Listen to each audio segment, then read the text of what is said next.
and welcome back to Attorney Paz's Rants of a Criminal Defense Attorney.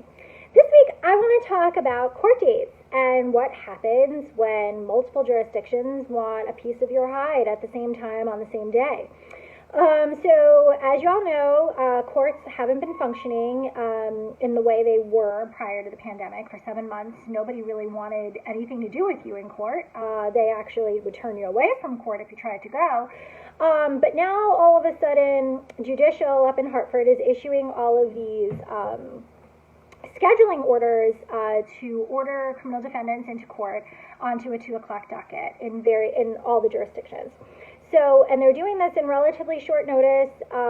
It's really hard to manage your schedule. Like any professional, I look at my calendar the week before to try to make sure that I'm not double booked anywhere. But we're getting notices about a week and less, 4 days in one particular circumstance, before a scheduled court date about moving times and moving days for court.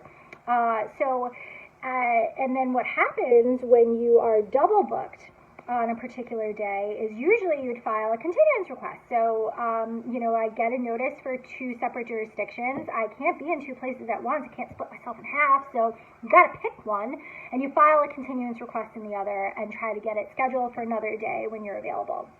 The problem with this is either the court is not seeing the continuance requests, or they see them and they just don't care about them, because what they're doing is, in spite of the continuance request, they're giving clients what is called a BCL, or a bail commissioner's letter.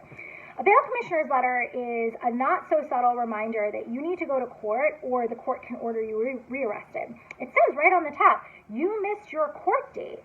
And then if you don't go to court on your next court date, you could be ordered rearrested.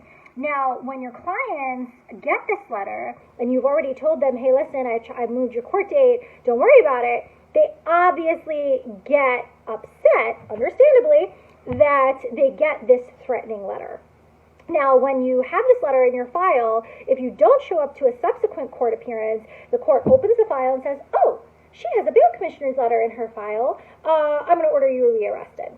So it makes it way more likely that you get rearrested on a subsequent date if you have this really bad letter in your file. But they're giving them out like candy for some reason.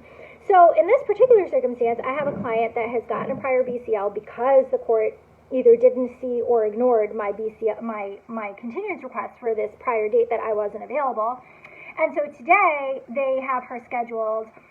They gave me 4 days notice that they were putting it on the docket for today at 2 p.m., but I'm already scheduled in Waterbury.